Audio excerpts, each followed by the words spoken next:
ও না, পাখির কিচির মিচির এখনো সিদ্ধ হইতেছে।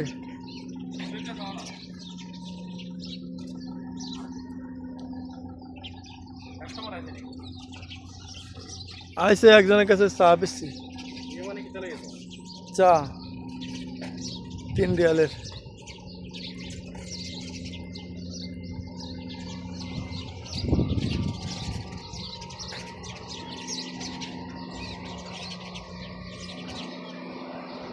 Oh, alam ko talat.